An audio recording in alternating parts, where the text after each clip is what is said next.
আসসালামু আলাইকুম সকলকে। আশা করি তোমরা সকলেই ভালো রয়েছো।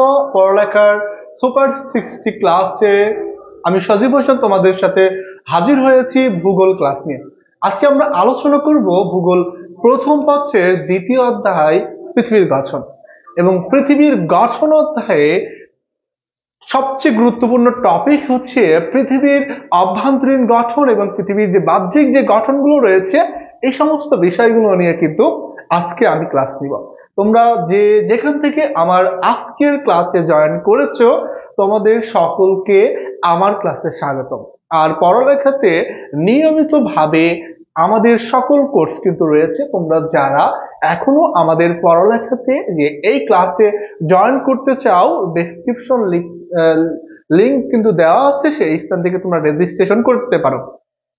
তোমরা যারা আমার ক্লাসে আজকে জয়েন করেছো, তোমরা বাংলাদেশের কোন প্রান্ত থেকে আমার ক্লাসে রয়েছো, তোমরা জাস্ট একটু পরিচিত হতে পারো, তাহলে আমরা বুঝতে পারবো যে আমাদের পড়ালেখার অগ্রগতি বা আমাদের পড়ালেখা তোমাদের সাথে কিভাবে ইন্টারেক্ট করতেছে আর কি। ঠিক আছে, কারণ আজকের ক্লাসের যে বিষয়টা পৃথিবীর গঠন নিয়ে এবং পৃথিবীর গঠন অধ্যায়ের উপরে, আমি তোমাদের আজকে বলে দিচ্ছি যে আমি যে ক্লাসটা আজকে তোমাদের নিব, তোমরা বাংলাদেশের কোনো অনলাইন প্ল্যাটফর্ম বা অফলাইন প্ল্যাটফর্ম কোনো জায়গা থেকে এ ধরনের ভূগোল ক্লাস তোমরা পাবে না।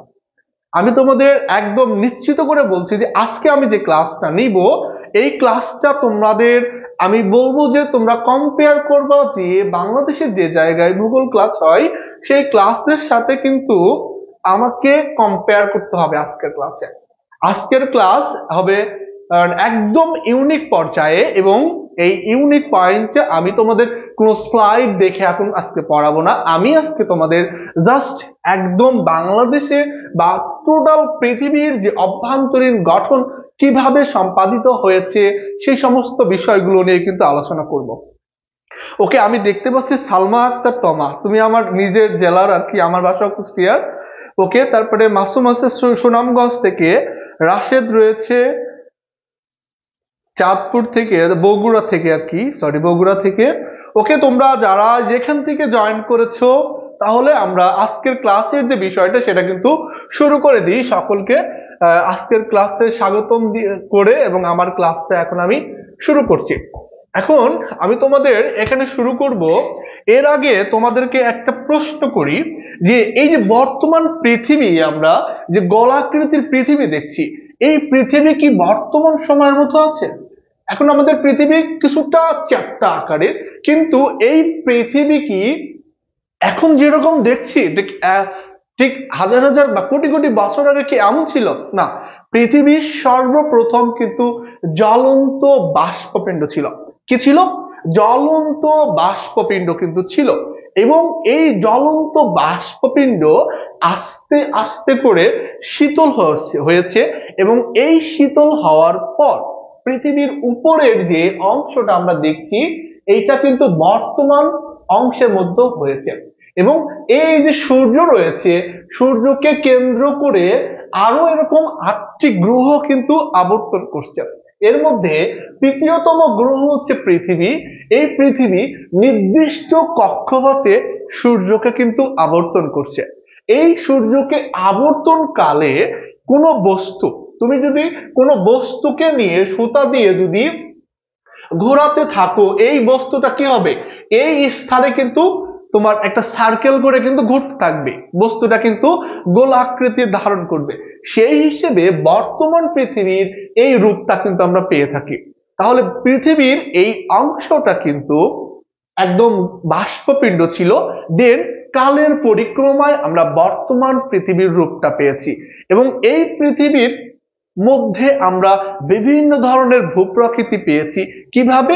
কারণ এই জ্বলন্ত বাষ্পপিণ্ড একটা সময় এই তাপগুলো বিকিরণ করছে, তাপগুলো বিকিরণ করার সাথে সাথে বিভিন্ন ধরনের ভূমিরূপ আমরা পেয়েছি। কি কি ভূমিরূপ পেয়েছি? সমভূমি পেয়েছি। এই যে পৃথিবীতে আমরা কি কি ভূমিরূপ পেয়েছি? সমভূমি পেয়েছি, মালভূমি পেয়েছি, আরেকটা কি ভূমি রয়েছে? পর্বত রয়েছে। আশা করি তোমরা ক্লাসটা শেয়ার করে দিবা, যারা ক্লাসে জয়েন করেছো ক্লাসটা শেয়ার করে দিবা।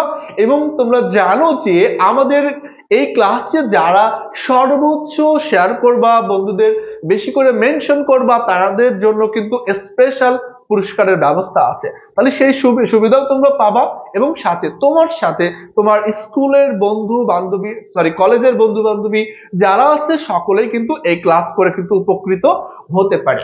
তাহলে আমরা যে বিষয়টা দেখলাম যে পৃথিবীতে যে এই যে জ্বলন্ত বাষ্পপিণ্ড একসময় তাপগুলো বিকিরণ করার পর আমরা বর্তমান ভূমিরূপ পেলাম।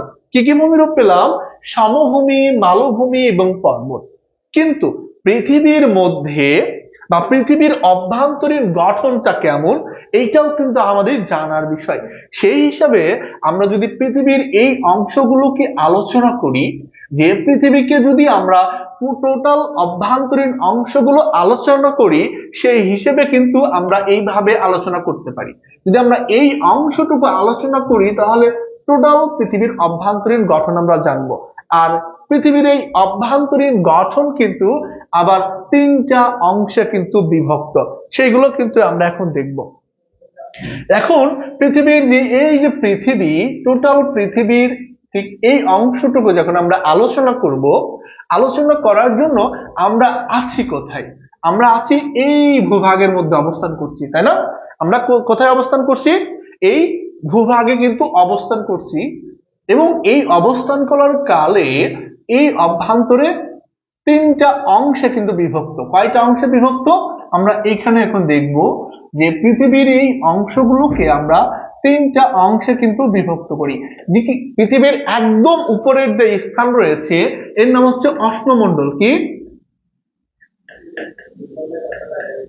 অশ্মমণ্ডল। এবং দ্বিতীয় যে স্থানটা রয়েছে এটা হচ্ছে গুরুমণ্ডল। তোমরা সকলেই নোট করার চেষ্টা করো, একটু নোট করো। এবং আমি যেভাবে চিত্রগুলো অঙ্কন করছি, দেন তোমরা চিত্রগুলো অঙ্কন করো, দেখবা যে পরীক্ষার খাতায় তুমি এইগুলো লিখবা, ঠিক আছে? দেন তুমি ভালো রেজাল্ট করতে পারবা। এবং একদম মাঝের বা একদম নিচের বা ভিতরের যে স্তর রয়েছে এটা হচ্ছে কেন্দ্রমণ্ডল। তাহলে আমরা পৃথিবীর অভ্যন্তরীণ গঠনের মধ্যে আমরা কয়টা অংশ পেলাম? তিনটা অংশ পেলাম। প্রথমটা হচ্ছে অশ্মমণ্ডল, দ্বিতীয় অংশটা হচ্ছে গুরুমণ্ডল, তৃতীয় অংশটা হচ্ছে কেন্দ্রমণ্ডল। এখন আমরা এই মণ্ডলগুলো বা এই অংশগুলোকে আলাদা আলাদা ভাবে আলোচনা করব। এখন প্রথম অংশ কি রয়েছে? অশ্মমণ্ডল। আমরা যদি এইভাবে আমি আবার অঙ্কন করি, তাহলে এই যে অশ্মমণ্ডলের এই অংশগুলো আলোচনা করার ক্ষেত্রে আমরা দেখছি এটা হচ্ছে একদম উপরের স্তর। মানে সবসময় মনে রাখবা যে অশ্মমণ্ডলের একদম বাইরের স্তরের নাম হচ্ছে ভূত্বক। অশ্মমণ্ডলের একদম বাইরের স্তরের নাম কি? ভূত্বক। এখন এই ভূত্বকের যে অংশগুলো কয়টা আছে? ভূত্বকের আবার দুইটা অংশ আছে। কয়টা অংশ? এই ভূত্বকের আবার অংশ আছে দুইটা। একটা হচ্ছে মহাদেশীয় অংশ,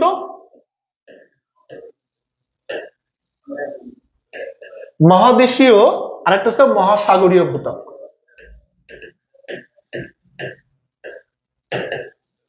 তাহলে আমরা ভূত্বকের মধ্যে কয়টা অংশ পেলাম? দুইটা অংশ পেলাম। একটা হচ্ছে যে মহাদেশীয় ভূত্বক আর একটা হচ্ছে মহাসাগরীয় ভূত্বক।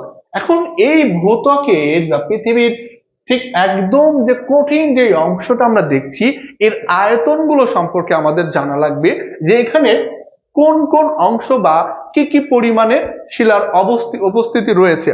এই স্থানগুলোর মধ্যে আমরা যেটা দেখি যে এই স্থান থেকে পৃথিবীর এই পর্যন্ত মোট আয়তন কত? 6371 কিলোমিটার।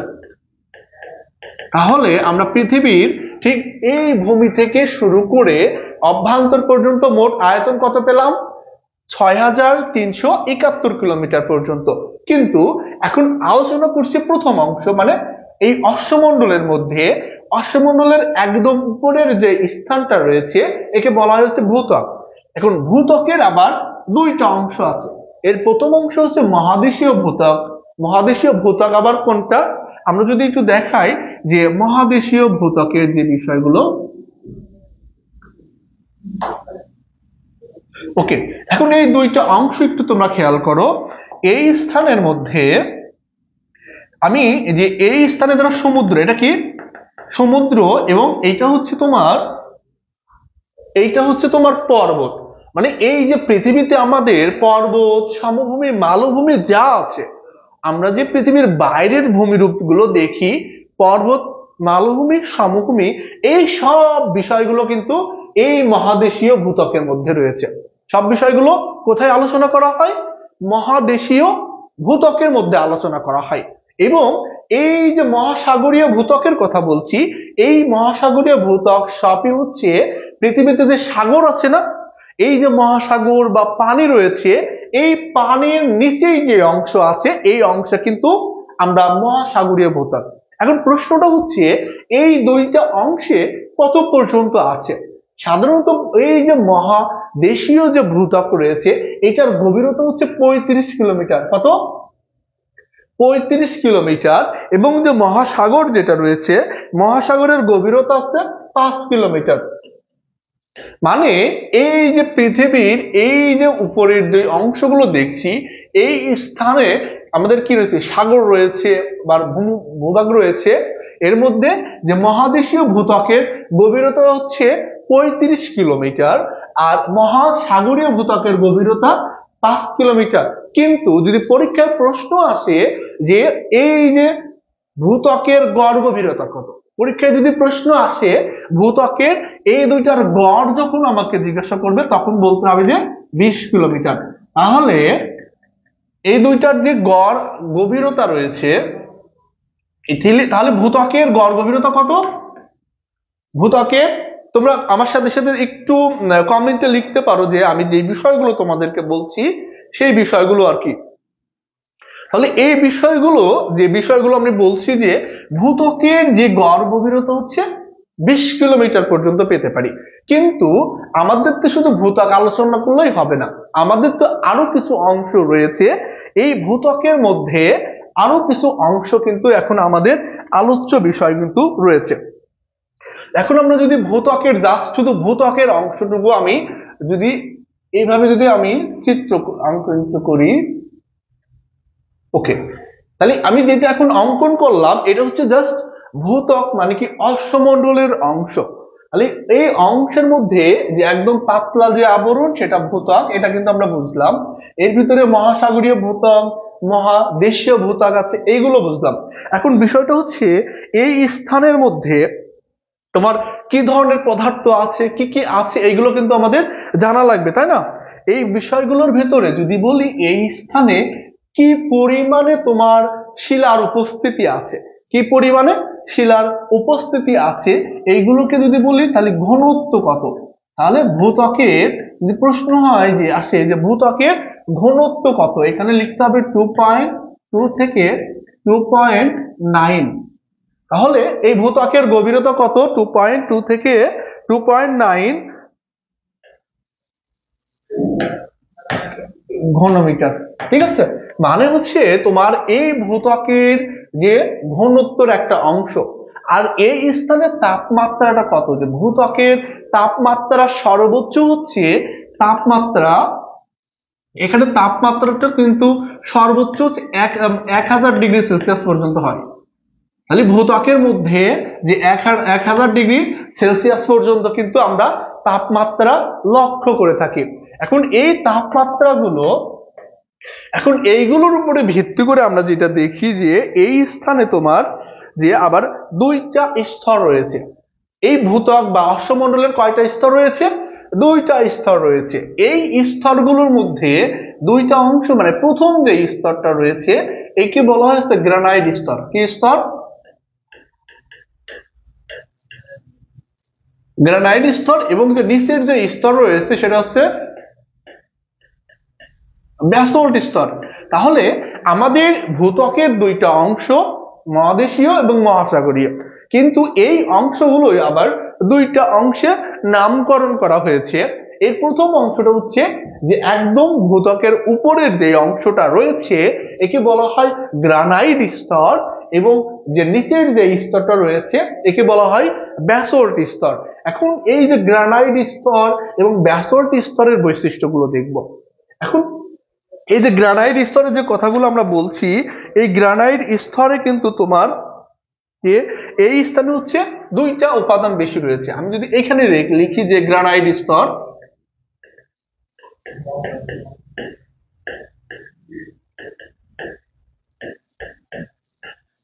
এই পৃথিবীতে আমাদের যে এগুলো যা কিছু আছে সব কিন্তু শিলা বলা হয়। এই শিলাগুলোর প্রথম অংশ হচ্ছে গ্রানাইট স্তর। আর এই গ্রানাইট স্তরের মধ্যে দুইটা উপাদান সবচেয়ে বেশি পাওয়া যায়। কয়টা উপাদান? দুইটি উপাদান, একটা হচ্ছে সিলিকন এবং অ্যালুমিনিয়াম। একটা সিলিকন এবং অ্যালুমিনিয়াম, এই জন্য এর নামকরণ করা হয়েছে সিয়াল। তাহলে যদি পরীক্ষায় প্রশ্ন আসে বা জিজ্ঞাসা করা হয় যে শিয়াল স্তর বলতে কি বুঝো, শিয়াল স্তর বলতে কি বুঝো, যে পৃথিবীর ভূত্বকে যে গ্রানাইট স্তরের মধ্যে এই যে সিলিকন এবং অ্যালুমিনিয়াম এর পরিমাণ বেশি থাকার কারণে গ্রানাইট স্তরকে আবার আমরা শিয়াল স্তরও কিন্তু বলি। ঠিক আছে? এবং তারপরে যে স্তরটা রয়েছে এটা হচ্ছে ব্যাসল্ট স্তর। এটা কি? ব্যাসল্ট স্তর। এই যে ব্যাসল্ট স্তরের মধ্যে কি কি উপাদান বেশি রয়েছে? সিলিকন এবং অ্যালুমিনিয়াম। কারণ এই যে অ্যালুমিনিয়ামটা কিন্তু অনেক পাতলা এবং এখানে ফেলসপার রয়েছে, বালি রয়েছে আর কি। ঠিক এই যে সিলিকন এবং ম্যাগনেসিয়াম, এই জন্য এর স্তরের নামটা হচ্ছে সীমা। তাহলে আমরা দুইটা স্তরের দুইটা নাম পেয়ে গেলাম, দুইটা স্তরের দুইটা নাম পেয়ে গেলাম। প্রথম স্তরটা হচ্ছে গ্রানাইট স্তর, যাকে শিয়াল মানে সিলিকন অ্যালুমিনিয়াম বেশি থাকার কারণে এই স্তরের নাম কি করা হলো? শিয়াল নামকরণ করা হলো। এই স্তরের নাম শিয়াল নামকরণ করা হলো। এবং দ্বিতীয় স্তরের নাম কি করা হলো? সীমা করা হলো। এখন এই দুইটা অংশই কিন্তু অশ্বমণ্ডলের অংশ, অশ্বমণ্ডলের অংশ। এবং অশ্বমণ্ডলের মোট দৈর্ঘ্য কিন্তু 70 কিলোমিটার। অশ্বমণ্ডলের মোট দৈর্ঘ্য কত? 70 কিলোমিটার পর্যন্ত কিন্তু রয়েছে। আচ্ছা, আমি এত সময় পর্যন্ত তোমাদের যতটুকু আলোচনা করলাম এইটা তোমরা বুঝতে পারছো কিনা আমি একটু তোমাদের কমেন্ট দেখি যে তোমরা আমার কথাগুলো বুঝতে পারছো কিনা। ওকে, সুন্দর। সুমাইয়া আক্তার ঋতু বলছে গ্রানাইট ব্যাসল্ট স্তর, ভূত্বকের ঘনত্ব 2.2 থেকে 2.9। সুন্দর। ওকে, ওকে, তোমরা সকলে কমেন্ট করতেছো, এটার জন্য আমি তোমাদের কাছে কৃতজ্ঞ। এবং বিষয়টা হচ্ছে আমি যেগুলো বোঝাচ্ছি দেন তোমরা এইভাবে পরীক্ষায় কিন্তু লিখতে পারো, বা এইভাবে যখন বুঝবা দেন এই অধ্যায়ের মেইন বিষয়গুলো বুঝবা। এই স্থানে কিন্তু আমাদের ঘনত্ব আছে, আপেক্ষিক গুরুত্ব আছে, এইগুলো যদি আমরা না বুঝি আমাদের কিন্তু এই চ্যাপ্টারের মেইন অংশটা কিন্তু বোঝা হবে না। তাহলে আমরা যে পয়েন্টটা বুঝলাম, গ্রানাইট স্তরের বিষয়টা বুঝলাম, ব্যাসল্ট স্তরের বিষয়টা বুঝলাম। এখন এই দুইটা স্তরের মধ্যে আবার একটা মানে একটা মানে কল্পনীয় বা একটা অদৃশ্য একটা রেখা আছে, এর নাম কি? এখন তোমাদের একটা প্রশ্ন, এই যে দুইটা স্তর আমরা বলছি, এই যে শিয়াল স্তর মানে কি? গ্রানাইট স্তর এবং সীমা মানে ব্যাসল্ট স্তর, এই দুইটা স্তরের মধ্যে একটা কিন্তু অদৃশ্য লেখা আছে, একটা অদৃশ্য কিন্তু রেখা রয়েছে, এটার নাম কি? এখানে একটা অদৃশ্য রেখা আছে, মানে এই যে তোমার গ্রানাইট স্তর এবং ব্যাসল্ট স্তর, এই দুইটা স্তরের মধ্যে যে একটা রেখা রয়েছে, এই রেখার নামটা কি? এই রেখার নামটা কি? এটা কিন্তু কনরাড বিযুক্তি রেখা। তোমরা লিখো কনরাড বিযুক্তি রেখা। তাহলে আমরা গ্রানাইট স্তর এবং ব্যাসল্ট স্তরের ভিতরে যে পয়েন্টটা দেখলাম সেটা হচ্ছে বিযুক্তি রেখা। ঠিক আছে, বিযুক্তি রেখাটা হচ্ছে যে বিভক্তিকারক সব রেখাকে বিযুক্তিকারক রেখা বলা হয়, মানে বিভক্তি করছে, বিযুক্তি মানে বিভক্তি করা। কিন্তু এর মেইন নামটা হচ্ছে কনরাড বিযুক্তি রেখা। মেইন নামটা কি? যে কনরাড বিযুক্তি রেখা। তাহলে এই গ্রানাইট স্তর এবং এই ব্যাসল্ট স্তরের ভিতরে কনরাড বিযুক্তি রেখাটা কিন্তু আমরা পেয়ে গেলাম। এখন এই যে দুইটা গ্রানাইট স্তর,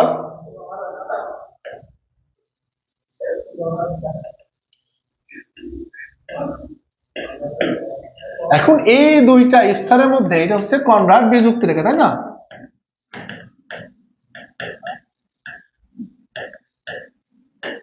ওকে, কিন্তু এই স্তর শেষ করার পরে আমরা দ্বিতীয় স্তরে আসবো, কোনটা? গুরুমণ্ডলে আসবো না? এই গুরুমণ্ডলের ঠিক একদম উপরে, মানে এই যে গ্রানাইট স্তর, গ্রানাইট স্তর এবং এই ব্যাসল্ট স্তরের ঠিক একদম নিচে কিন্তু আরেকটা স্তর রয়েছে। এই স্তরের নাম হচ্ছে, যেটা হচ্ছে অতি ক্ষারীয়, মানে তোমার গ্রানাইট স্তরে অম্লীয় ধর্মীয় তোমার শিলাগুলো রয়েছে, ব্যাসল্ট স্তরে তোমার ক্ষারীয় ধর্মীয় শিলা রয়েছে। আর এই যে ব্যাসল্টের ঠিক নিচের দিকে কিন্তু একটা স্তর রয়েছে, এটা হচ্ছে অলিভিন বলা হয়। এটা কি বলা হয়? অলিভিন স্তর বলা হয়ে থাকে। এই অলিভিন স্তর কিন্তু সব জায়গায় নাই, এই অলিভিন স্তরটা অনেকটা অদৃশ্য পর্যায়ে কিন্তু আমরা দেখতে পাই। অলিভিন স্তরটা অনেকটা অদৃশ্য পর্যায়ে কিন্তু আমরা দেখতে পাই। এখন এরপরে অলিভিন স্তরের সংমিশ্রণে আমরা পৃথিবীতে আর এক ধরনের অংশ, এর নিচে অলিভিন স্তর মানে একদম নিচে যে পাতলা অংশ দেখি, তার নামটা হচ্ছে অ্যাস্টোনোস্ফিয়ার। তার নামটা হচ্ছে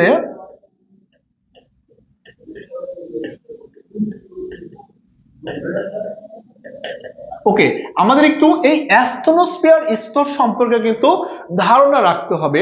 ঠিক এই যে আমরা আমরা দেখি অ্যাস্টোনোস্ফিয়ার স্তর সম্পর্কে একটু ধারণা রাখি, যে অ্যাস্টোনোস্ফিয়ার স্তরের উপরেই কিন্তু এই পৃথিবীতে যত ধরনের মহাদেশীয় ভূত্বক এবং মহাসাগরীয় ভূত্বক সবই কিন্তু এই অ্যাস্টোনোস্ফিয়ার স্তরের মধ্যে রয়েছে। কিসের মধ্যে? অ্যাস্টোনোস্ফিয়ার স্তরের উপরে কিন্তু ভাসছে। এবং এই যে আমরা বলি যে ভূমিকম্প হচ্ছে, আগ্নেয়গিরির অগ্ন্যুৎপাত হচ্ছে, সবকিছুই কিন্তু এই অ্যাস্টোনোস্ফিয়ার স্তরের উপরের দিকে হচ্ছে। সবকিছু এই স্তরের উপরের দিকে হচ্ছে। তাহলে এত সময় পর্যন্ত আমরা যেটা তোমাদেরকে দেখালাম, এইগুলোই কিন্তু আমাদের মহাসাগরীয় ভূত্বক এবং এই মহাদেশীয় ভূত্বক, এইগুলোর মধ্যে কিন্তু এই স্তরগুলো রয়েছে। তবে এই যে মহাসাগরীয় যে ভূত্বক রয়েছে, এই মহাসাগরের মধ্যে অনেক সময় তোমার শৈলশিরা অনেক সময় দেখা যায়। কি কারণে দেখা যায়? যে মহাসাগরের ভূত্বকের মধ্যে অনেক সময় তোমার গ্যাসীয় মানে আগ্নেয় পদার্থের কারণে বিভিন্ন ধরনের দ্বীপ সৃষ্টি হয়। তোমরা নাম জেনে থাকবা যে তোমার হাওয়াই দ্বীপপুঞ্জ নাম শুনছো না?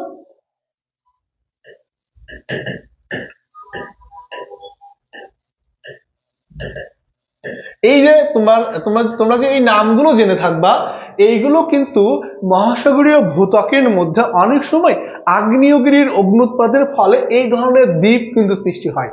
ঠিক এই সমস্ত বিষয়গুলো নিয়েই কিন্তু আমাদের এই যে ভূত্বক, ঠিক টোটাল মিলে আমাদের অশ্মমণ্ডল কিন্তু গঠিত। এখন এই অংশগুলোর পরে আমাদের যে অংশটা, সেটা হচ্ছে তোমার গুরুমণ্ডল। এখন আমাদের দ্বিতীয় অংশটা কি? যে গুরুমণ্ডল সম্পর্কে দেখব। ওকে,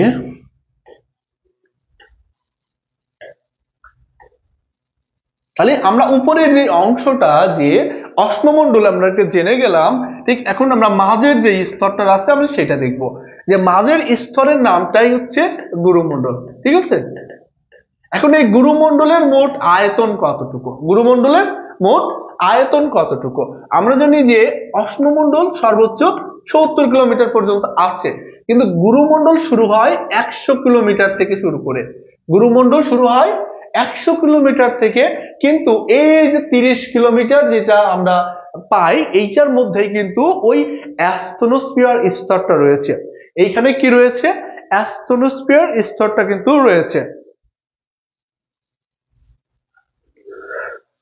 বলছে স্যার টেস্ট পেপার এর আগে কি সবগুলো চ্যাপ্টার পড়ানো হবে? হ্যাঁ, আমাদের সবগুলো চ্যাপ্টারই পড়াবো, দেন এইগুলোর কোশ্চেন সম্পর্কে অ্যানালাইজ করানো হবে, সবকিছু তোমরা আমাদের কোর্সে কিন্তু পেয়ে যাবে আর কি। এখন এই যে গুরুমণ্ডলটা শুরু হচ্ছে কতটুকু থেকে? এই 100 কিলোমিটার থেকে শুরু করে। কিন্তু গুরুমণ্ডলের আবার দুইটা অংশ। কয়টা অংশ? দুইটা অংশ। এই দুইটা অংশের মধ্যে কিন্তু আমরা কি কি পাবো? দেখো, এখানে হচ্ছে বহি গুরুমণ্ডল, বহি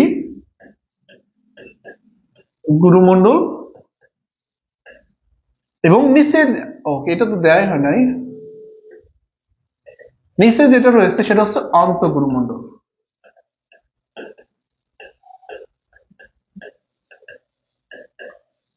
তাহলে আমরা গুরুমণ্ডলকে কয়টা অংশে বিভক্ত করলাম? গুরুমণ্ডলকে দুইটা অংশে কিন্তু বিভক্ত করা হয়। এই দুইটা অংশের প্রথম অংশটা হচ্ছে বহিঃগুরুমণ্ডল এবং নিচের অংশটা হচ্ছে অন্তঃগুরুমণ্ডল।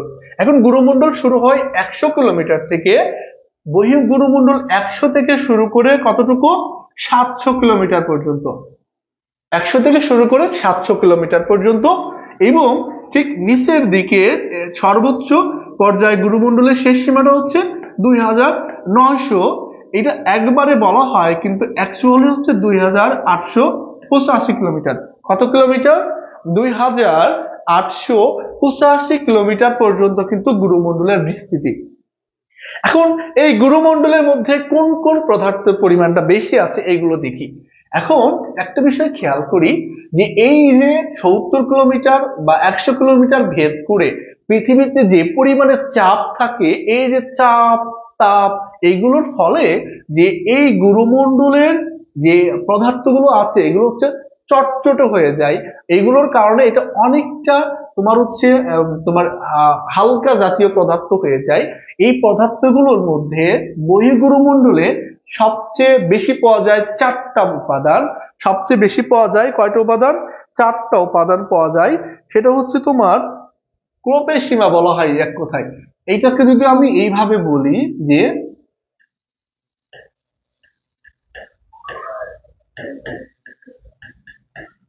মানে যে তোমার এই যে বহিঃগুরুমণ্ডলের ভিতরে যে ক্রোমিয়াম, আমি একটু লিখি,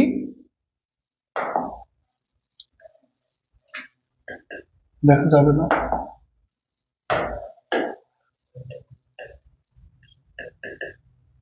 ক্রোমিয়াম, লোহা, সিলিকন প্লাস ম্যাগনেসিয়াম। তাহলে এই বহিঃগুরুমণ্ডলে মানে কি 100 থেকে শুরু করে 700 কিলোমিটারের মধ্যে কোন পদার্থের পরিমাণটা বেশি রয়েছে? যে ক্রোমিয়াম, লোহা, সিলিকন, ম্যাগনেসিয়াম কিন্তু এখানে সবচেয়ে বেশি রয়েছে। তারপরে 700 থেকে শুরু করে ঠিক এই গুরুমণ্ডলের নিচের দিকে, যে নিচের দিকে বলতে 2885 কিলোমিটার পর্যন্ত আরো 4টা তোমার শিলার উপস্থিতি সবচেয়ে বেশি রয়েছে। সেটা হচ্ছে তোমার হচ্ছে নিচের সীমা বলা হয়, যে নিকেল, লোহা, সিলিকন প্লাস ম্যাগনেসিয়াম। তাহলে আমরা আমাদের যদি গুরুমণ্ডল সম্পর্কে কোনো প্রশ্ন আসে তখন আমরা কি লিখবো?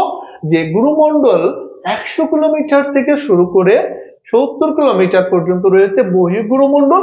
এর ভিতরে তোমার ক্রোপেশিমার পরিমাণটা সবচেয়ে বেশি, মানে কি ক্রোপেশিমা বলা হয় এই পদার্থগুলোকে। এবং অন্তঃগুরুমণ্ডল শুরু হয় 700 কিলোমিটার থেকে শুরু করে 2885 কিলোমিটার পর্যন্ত।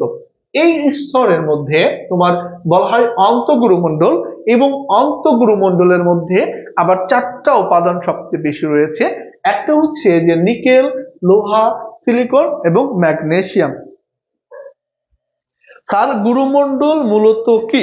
ওকে, তাহলে দেখো যারা ইসলাম বলছে যে গুরুমণ্ডল কি, তাহলে তোমরা যারা ক্লাস করছো, যে তোমরা যদি বুঝতে না পারো দেন তোমাদেরকে এইভাবে প্রশ্ন করতে পারো, তাহলে তোমাদের প্রশ্নের উত্তরগুলো করব। দেখো যে গুরুমণ্ডলকে সাধারণত ম্যান্টেল বলা হয়, তাহলে গুরুমণ্ডলকে কি বলা হয়? যে ম্যান্টেল কিন্তু বলা হয়ে থাকে।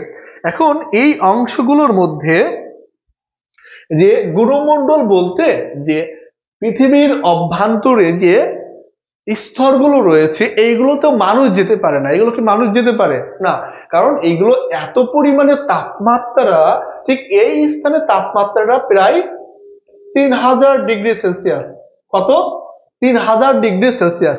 তাহলে আমরা পৃথিবীর এই স্তরগুলোর নামকরণ কিভাবে করি, বা এই স্তরগুলোর নামকরণ এইটা কেন করা হয়েছে? এর প্রধান কারণটা হচ্ছে এই স্থানে যে ইংরেজিতে নামকরণ করা হয়েছে, এবং এইগুলোর নাম হচ্ছে ম্যান্টেল, আর ম্যান্টেলের সাধারণত বাংলা হচ্ছে গুরুমণ্ডল করা হয়। পৃথিবীতে এই যে ভূ অভ্যন্তরের সবচেয়ে বড় বা সবচেয়ে বৃহৎ স্তরটাই কিন্তু এই গুরুমণ্ডলের ভিতরে, সবচেয়ে বৃহৎ স্তরটা এই গুরুমণ্ডলের মধ্যেই কিন্তু আমরা দেখতে পাই। তাহলে আমরা গুরুমণ্ডলের কয়টা অংশ পেলাম? দুইটা অংশ, একটা বহিঃ গুরুমণ্ডল আর একটা অন্তঃগুরুমণ্ডল। এবং এই দুইটা স্তরের মধ্যে সর্বোচ্চ পরিমাণে তাপমাত্রা আমরা কতটুকু পাই? 3000 ডিগ্রি সেলসিয়াস পর্যন্ত কিন্তু এই স্থানের তাপমাত্রা কিন্তু রয়েছে। তাহলে আমরা এই গুরুমণ্ডলের বিষয়গুলো এখন আমরা জানলাম। এখন আমরা দেখবো যে কেন্দ্রমণ্ডলের অংশ।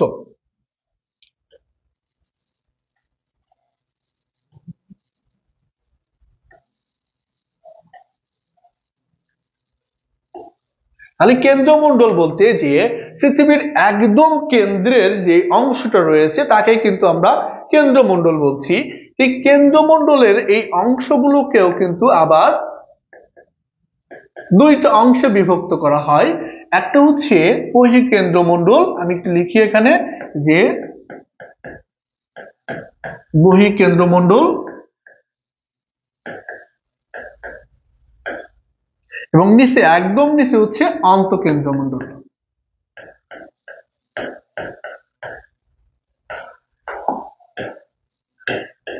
এখন এখন এইটার আয়তন কতটুকু? তাহলে আমরা এত সময় পর্যন্ত এখানে পেলাম 2885 পর্যন্ত, ঠিক একদম কেন্দ্রমণ্ডল পর্যন্ত মোট আয়তন কিন্তু আমরা পাই, এটা হচ্ছে 6371 কিলোমিটার পর্যন্ত। মোট গভীরতা কত? 6371 কিলোমিটার পর্যন্ত কিন্তু মোট গভীরতা। এখন এই যে আমরা গুরুমণ্ডলটা শেষ করলাম, তাই না? যে গুরুমণ্ডল শেষ করলাম, এখন তোমরা বলো যে গুরুমণ্ডলের পরে যে আরেকটা স্তর শুরু হলো কেন্দ্রমণ্ডল, কিন্তু এই দুইটা স্তরের মধ্যে যে আরেক ধরনের যে বিযুক্তি রয়েছে, এই বিযুক্তির নাম কি? মানে গুরুমণ্ডলকে কেন্দ্রমণ্ডল থেকে পৃথক করেছে কোন রেখা?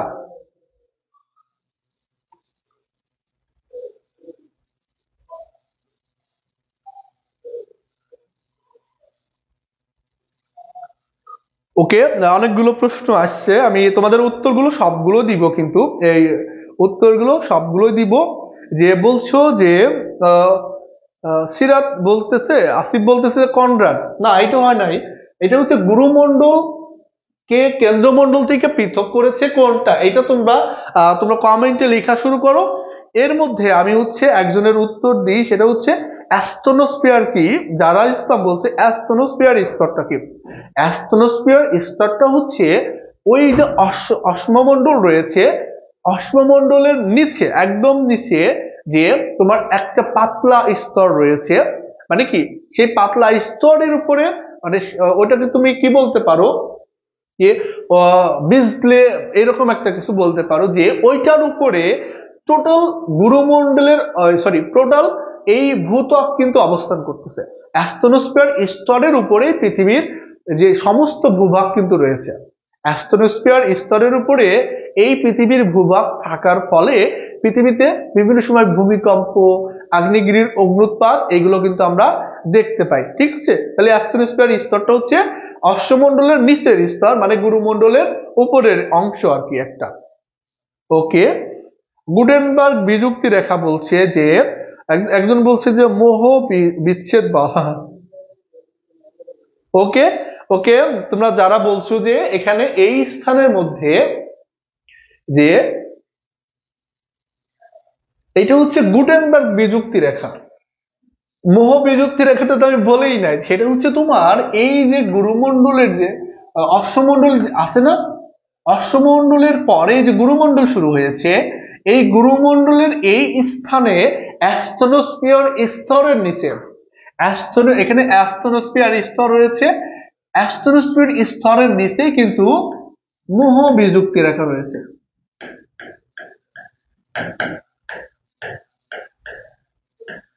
ঠিক আছে, আর এই গুরুমণ্ডলের নিচে মানে কেন্দ্রমণ্ডলের উপরে যেই বিভক্তিকারী রেখা রয়েছে একে বলা হয়েছে গুটেনবার্গ বিযুক্তি রেখা।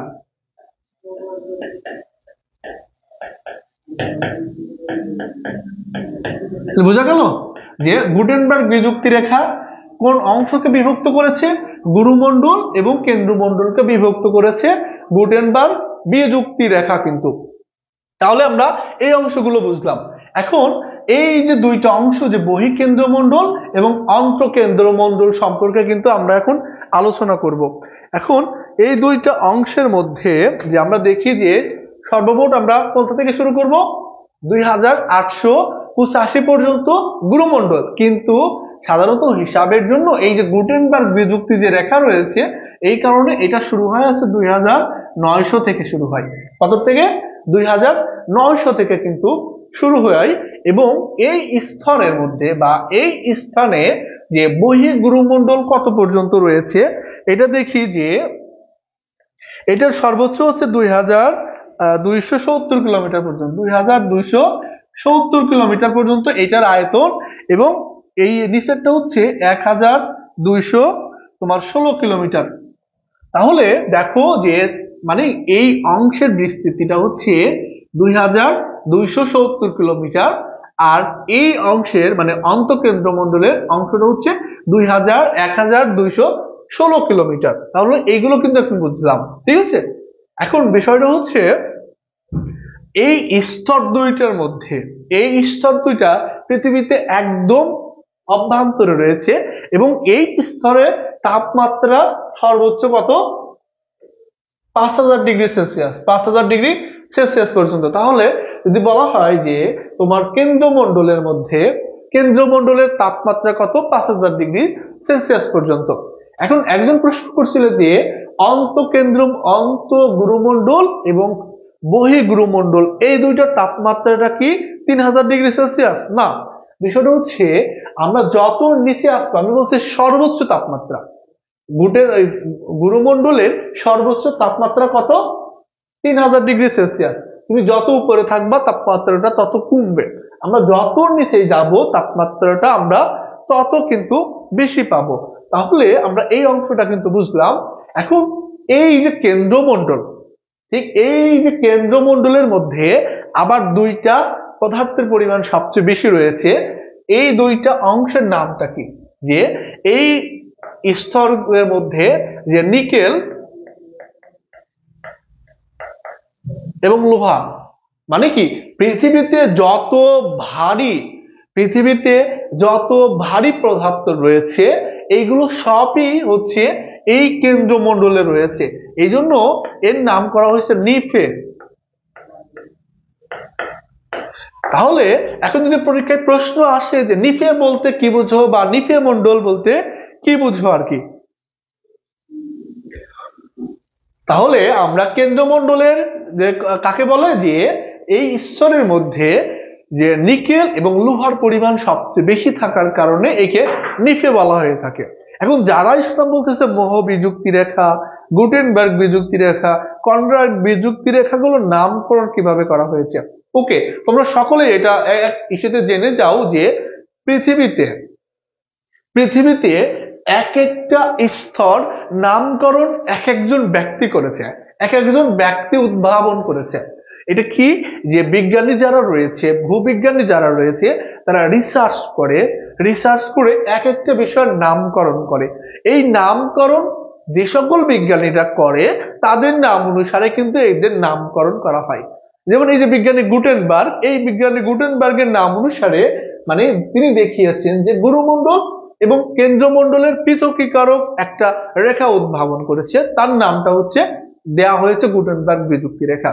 তাহলে এই যে বিষয়টা গবেষণা করার ফলে তারা যে ভিন্ন ধরনের বৈশিষ্ট্য আবিষ্কার করেছে, এইগুলোর ফলে এইগুলোর ভিন্ন ভিন্ন নামকরণ কিন্তু আমরা পেয়ে থাকি। তারপরে বলছে সিরাত, বলতেছে নিফেসিমা। নিফেসিমাটা হচ্ছে তোমার ওই যে শিলাগুলো রয়েছে, যে নিকেল, লোহা, ম্যাগনেসিয়াম, তোমার সিলিকন এবং ম্যাগনেসিয়াম, এইগুলোর পরিমাণটা তোমার এই অন্ত গুরুমণ্ডলে বেশি বলে তাকে বলা হয় হচ্ছে নিফেসিমা। তাহলে আমরা এত সময় পর্যন্ত পৃথিবীর যে অভ্যন্তরীণ যে গঠন রয়েছে, আমরা পৃথিবীর যে অভ্যন্তরীণ গঠন দেখলাম, এই অভ্যন্তরীণ গঠন কিন্তু এত সময় পর্যন্ত আমরা জানলাম। এখন আমরা দেখব যে পৃথিবীতে, আচ্ছা তোমরা কি এগুলো বুঝতেছো? ক্লাস কি আগাবো? তোমরা যারা আছো, আমি কি ক্লাস কি আগাবো কিনা একটু বলো, যে পরবর্তী অংশ আলোচনা করব কিনা। তোমরা যারা ক্লাস করছো যে এই পরবর্তী অংশ আমি শুরু করব কিনা, তোমরা এখন বলো তো, যে সর্বোচ্চ শেয়ার কে দিয়েছো আর কি। তোমরা যারা আছো ক্লাসে, তোমরা একটু কমেন্টে জানাও যে তোমরা সর্বোচ্চ শেয়ার কে করেছো এবং সর্বোচ্চ তোমরা মেনশন করেছো কে, তাহলে তোমাদের জন্য তো অবশ্যই পুরস্কার থাকবে। ওকে, ওকে ঠিক আছে, তাহলে আমরা পরবর্তী অংশ আমরা অগ্রসর হই। তাহলে আমরা পৃথিবীর অভ্যন্তরীণ গঠন, যে তিনটা অভ্যন্তরীণ গঠন রয়েছে, অশ্বমণ্ডল, গুরুমণ্ডল, কেন্দ্রমণ্ডল, এগুলো কিন্তু সবই জেনে গেলাম। এখন আমরা দেখব যে পৃথিবীর ঠিক বহিস্থ অংশ, ঠিক পৃথিবীর বহিস্থ অংশকেও কিন্তু আবার এইভাবে তিনটা অংশে বিভক্ত করা হয়। আমরা যদি একটু চিত্র দেখাই যে কিভাবে হতে পারে যে পৃথিবীর এই,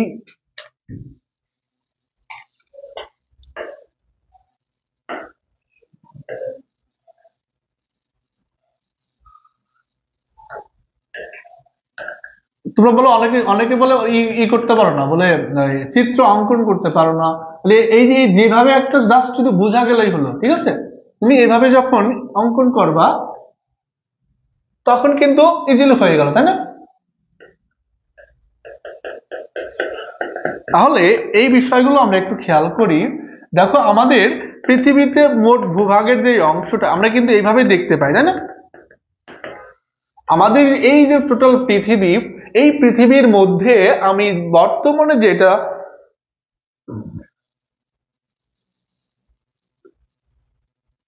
আমরা হচ্ছে যে আমার হচ্ছে দ্বিতীয় পত্রের উপরে কিন্তু আমি ক্লাস নিব, মানে আমি আগামী বৃহস্পতিবারেও কিন্তু ঠিক দ্বিতীয় পত্রের উপরে যে লাস্টের যে অংশ রয়েছে সেগুলো কিন্তু আমি আলোচনা করব। এখন আমরা যে অংশটা এখন তোমাদেরকে দেখালাম সেটা একটু খেয়াল করো, যে আমাদের পৃথিবীর চারিদিকে আমরা কিন্তু এই ধরনের ভূমিরূপে দেখি। তাহলে এই ধরনের ভূমিরূপের মধ্যে আমরা এইটা দেখছি, এটাকে বলা হচ্ছে সমুদ্র বা সমুদ্রের পানি। মনে করো, মানে পৃথিবীতে যত ধরনের পানি রয়েছে সেই পানির একটা বৈশিষ্ট্য মনে করো এইখানকার সমুদ্র। মানে পৃথিবীর 4/3 কিন্তু এখানে, আমি এভাবে দিই, পৃথিবীর ভূমির 4/3 কিন্তু এই সমুদ্রের মধ্যে কিন্তু রয়েছে। এবং পৃথিবীতে যে বড় বড় প্লেট রয়েছে, 7টি বড় বড় প্লেট রয়েছে, আরো 20টি ছোট ছোট প্লেট রয়েছে, সমস্ত কিছু নিয়ে আমরা এই ভূমিরূপ গুলো পেয়ে থাকি। এখন সমুদ্রের সমতলে, কি বললাম, সমুদ্রের সমতলে আমরা যে ভূমিরূপটা দেখি তাকে বলা হয় সমভূমি। সমুদ্রের সমতলে যেই ভূমিরূপটা আমরা দেখতে পাই তাকে বলা হয় সমভূমি। এবং সমভূমি থেকে কিছুটা উঁচু, প্রায় এই সমুদ্রের সমতল থেকে 500 ফুট উচ্চতায়, কত, 500 ফুট উচ্চতায় এই খাড়া ঢাল বিশিষ্ট একটা ভূমিরূপ রয়েছে যার নাম হচ্ছে মালভূমি, যার নাম মালভূমি। এবং পৃথিবীর এই অংশ থেকে, পৃথিবীর এই মনে করো এই ভূভাগ থেকে শুরু করে, মানে সমভূমির অংশ থেকে, মানে সমুদ্রের সমতল থেকে শুরু করে ঠিক পর্বতের উঁচু পর্বতের উঁচু এটিকে ধরা হয় 2000 ফুট। কত ফুট? ঠিক পৃথিবীর সমুদ্র সমতল থেকে খাড়া ঢাল বিশিষ্ট প্রায় 2000 ফুট উচ্চতা বিশিষ্ট ভূমিরূপকে বলা হয় পর্বত। তাহলে আমরা এই পৃথিবীতে এই ধরনের ভূমিরূপগুলো পেয়ে থাকি। কয় ধরনের ভূমিরূপ পেয়ে থাকি? 3 ধরনের ভূমিরূপ পেয়ে থাকি। একটা হচ্ছে সমভূমি, একটা মালভূমি, আর একটা হচ্ছে পর্বত। তোমরা বলতে পারো যে ভাইয়া আমরা তো পাহাড় সম্পর্কেও জানি। বিষয়টা হচ্ছে এই যে এই পাহাড় পর্বত যত ধরনের ভূমি রয়েছে সবকিছুই পর্বতের মধ্যে আলোচনা করা হয়। পাহাড়টা মূলত এইভাবে হয়ে থাকে, একদম কোনো শৃঙ্গ থাকে না। আমরা যদি পৃথিবীর বৃহৎ বৃহৎ ভূমিরূপ গুলো দেখি সবকিছু হচ্ছে পর্বতের মতো। পর্বত বলতে এর অনেকগুলো কিন্তু শাখা প্রশাখা থাকে, এগুলোকে পর্বত পুঞ্জ বলা হয়। যেমন হিমালয় পর্বত রয়েছে, এশিয়ার আল্পস রয়েছে, উত্তর আমেরিকার রকি পর্বত রয়েছে, আন্দিজ পর্বতমালা রয়েছে। এইগুলো পৃথিবীতে সবচেয়ে উঁচু এবং সবচেয়ে উন্নত মানের এই ধরনের পর্বত। তাহলে আমাদের পৃথিবীর বাইরের যে ভূমিরূপ রয়েছে এই বাইরের ভূমিরূপের মধ্যে কয়টা অংশ আমরা পেলাম? 3টে অংশ পেলাম। একটা অংশ হচ্ছে সমভূমি, মালভূমি এবং পর্বত। এখন আমরা দেখব যে পৃথিবীতে এই যে বর্তমান ভূমিরূপ দেখছি, বর্তমান ভূমিরূপ কিন্তু এখনকার ভূমিরূপ আরো কয়েক কোটি বছর আগে কিন্তু ছিল না। তাহলে এটা কি রকম ছিল? সমস্ত এই ভূমিরূপ গুলো একটা প্যানজিয়া নামক একটা ভূমিরূপে ছিল। কি ছিল? প্যানজিয়া নামক একটা ভূমিরূপের মধ্যে ছিল। প্যানজিয়া নামক একটা ভূমিরূপ কিন্তু ছিল পৃথিবীতে। কিন্তু এই প্যানজিয়া এই অংশটা পৃথিবীতে এই যে তাপ বিকিরণ করা এই ভূমিগুলোর অ্যাস্ট্রোস্ফিয়ার স্তরের ভূমি, এই স্তরগুলো আস্তে আস্তে তোমার কি করে যে ভূভাগগুলোর বিস্তৃতি সৃষ্টি হয়েছে। এই ভূভাগগুলোর বিস্তৃতি সৃষ্টি হওয়ার সময় এই ধরনের বিভিন্ন ধরনের ভূমিরূপ কিন্তু আমরা পেয়ে থাকি। এখন এই ভূমিরূপগুলো সম্পর্কে আমরা আলোচনা করব যে পৃথিবীতে আমরা যে বর্তমান ভূমিরূপগুলো দেখি, পৃথিবীতে আমরা যে বর্তমান ভূমিরূপগুলো দেখি ঠিক এর মোট যে ভূভাগটা পৃথিবীতে যে যত তোমার যে সমভূমি রয়েছে পৃথিবীর সারা পৃথিবীতে যত সমভূমি রয়েছে তার প্রায় 87.5% কিন্তু এই টোটাল ভূমির কিন্তু 87.5% হচ্ছে সমভূমি রয়েছে। ঠিক আছে, এখন এই ভূমিরূপ বা সমভূমি কিভাবে সৃষ্টি হয় এই পয়েন্টগুলো কিন্তু আমরা দেখব।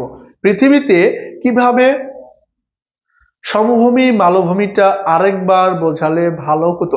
হ্যাঁ, আমরা সমভূমি এখনই আবার বোঝাবো, সমভূমি এখনই আমরা বোঝাবো।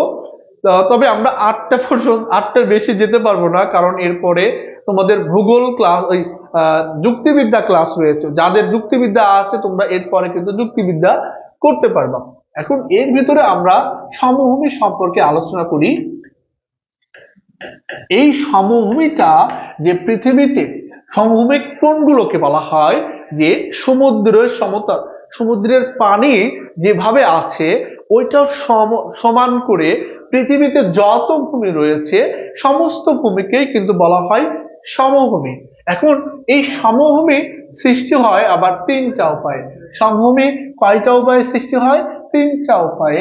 একটা হচ্ছে যে ক্ষয়জাত সমভূমি। কি? ক্ষয়জাত সমভূমি।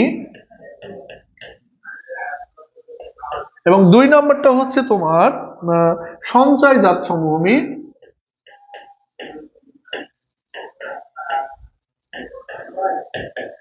তিন নাম্বারটা হচ্ছে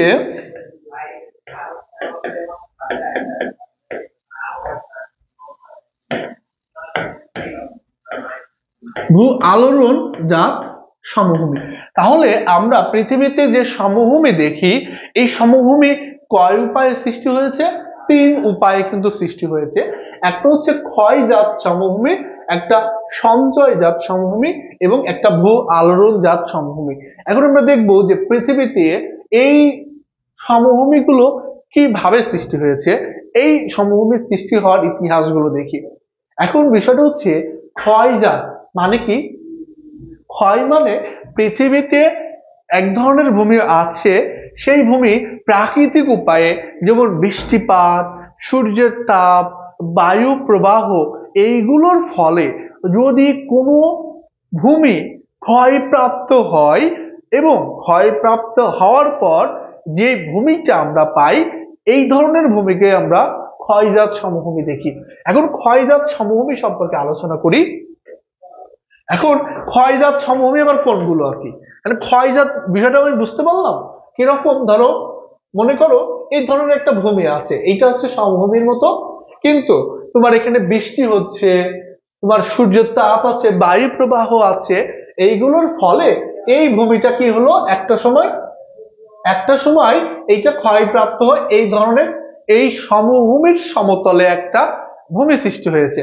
দেন তখন আমরা এই ধরনের ভূমিকে বলবো ক্ষয়জাত সমভূমি।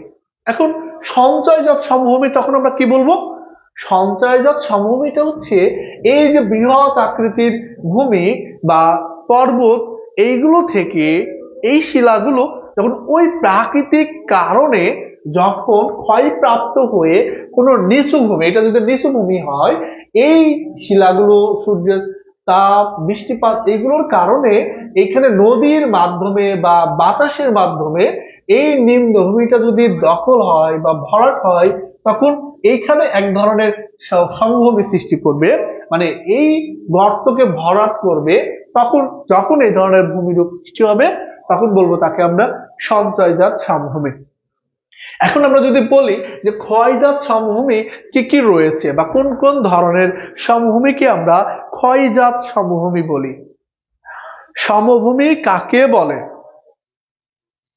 সমভূমিটা হচ্ছে, এক কথায় মনে রাখবা, যে সমুদ্র সমতলে যে ভূমিরূপটা পাই, সমুদ্র সমতলে যে ভূমিরূপটা আমরা দেখতে পাই তাকে সমভূমি বলে। ওকে, এখন দেখো যে মরুভূমি কি সমভূমি হতে পারে? বিষয়টা হচ্ছে সমভূমি এইটা হওয়ার জন্য তোমার একটা তথ্য হচ্ছে, সেটা হচ্ছে তোমার সমুদ্রের সমতল হতে হবে, সমুদ্রের সমতল হতে হবে। এখন এটা হচ্ছে সমুদ্র। এখন এরপরে এই স্থানে এই যে সমুদ্রের সমতলে যে ভূমিটা আমরা দেখতে পাচ্ছি, এইটা হচ্ছে সমভূমি। এখন তোমার প্রশ্নটা হচ্ছে এটা কি মরুভূমি কি সমভূমি হতে পারে? বিষয়টা হচ্ছে এই স্থানে যদি মরুভূমি থাকে, এই স্থানে যদি মরুভূমি কোথাও তুমি দেখতে পাও, তখন অবশ্যই তাকে আমরা সমভূমি বলবো। কারণ সমভূমি হচ্ছে সমুদ্রের সমতল হিসেবে নির্ণয় করা হয়। এখন এই বিশেষ করে সমুদ্রের কাছে কখনো মরুভূমি হয় না, সমুদ্রের কাছে কখনো মরুভূমি হয় না। পৃথিবীর যেই জায়গায় মরুভূমি আছে, ওই জায়গা যদি বিস্তীর্ণ সমতল হয়, ওই জায়গা যদি সমুদ্রের সমতলে বিস্তীর্ণ থাকে, তখন ওই মরুভূমিকে আমরা সমভূমি বলবো। আবার মরুভূমি কিছু আছে উঁচুতে, পর্বতে, দুই পর্বতের মধ্যবর্তী যদি মরুভূমি থাকে, তখন তাকে আমরা পর্বত মধ্যবর্তী মরুভূমি বা ওটাকে মালভূমি বলবো। তাহলে আমরা এই বিষয়টা বুঝতে পারলাম। এখন বিষয়টা দেখি ক্ষয়জাত সমভূমি কি, যে পৃথিবীতে কয়েক প্রকারের ক্ষয়জাত সমভূমি রয়েছে, যেমন সমপ্রায় সমভূমি। এই যে সমপ্রায় সমভূমিটা হচ্ছে তোমার এই যে পাহাড় পর্বত যা কিছু ভূমি রয়েছে, এইগুলো যখন ক্ষয়প্রাপ্ত হয়ে সমভূমির ন্যায় হবে, সেটা হচ্ছে ক্ষয়জাত সমভূমি। ঠিক আছে, তারপরে পেনিপ্লেন আছে। এখন পেনিপ্লেন এটা হচ্ছে একটা ক্ষয়জাত সমভূমি। এখন পেনিপ্লেন ক্ষয়জাত সমভূমি কিভাবে, এটা একটু আমরা দেখি। আচ্ছা, এটা নেট নড়ে কে?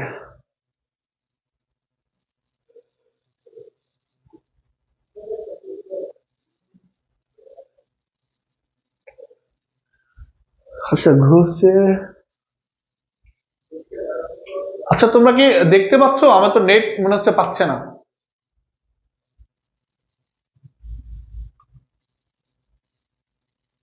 আমার কথা কি বোঝা যাচ্ছে?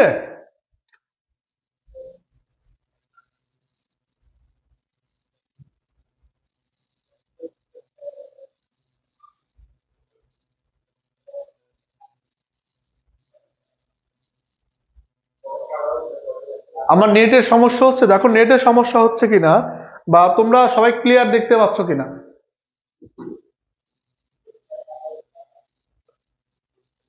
দেখা যাচ্ছে, ওকে ঠিক আছে। তাহলে আমরা ক্লাস কন্টিনিউ করি, আর বেশি সময় নাই। এখন আমরা পেনি প্লেন এখন আলোচনা করব। পেনি প্লেনটা কি? পেনি প্লেনটা হচ্ছে এই যে সমভূমি, তোমার কিরকম, এটা হচ্ছে ধরো এরকম পর্বত বা এই ভূমিগুলো আছে।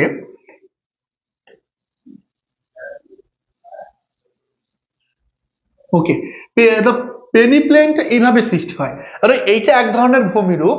এই ভূমিরূপ মানে কি, পর্বতের মনে করো এই ধরনের আছে, কিন্তু তোমার যখন এই যে সূর্যের তাপ, বৃষ্টিপাত এইগুলোর কারণে আস্তে আস্তে এখানে বিস্তীর্ণ ধরনের, এই দেখো এটা আস্তে আস্তে বিস্তৃতি লাভ করছে।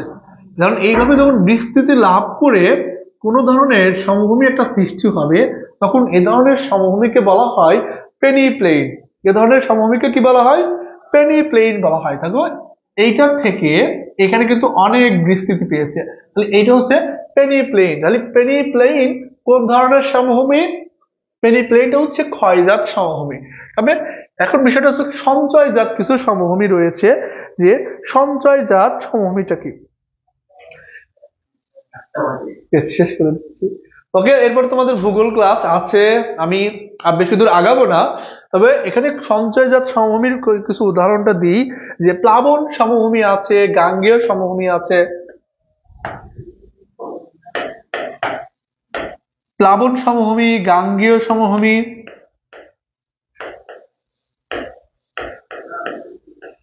তাহলে এই যে সমভূমিগুলো রয়েছে এইগুলো কি হয়, যে তোমার ওই নদীর থেকে এরকম কিরকম, এটা যদি নদী হয়, এই নদীর যখন কি হয় যে পলি নিয়ে আসে, এই পলিগুলো কি হয় যে নদীর পার্শ্ববর্তী অঞ্চল তখন প্লাবিত করে। যখন যে সমভূমিটা করে এটা হচ্ছে প্লাবন সমভূমি।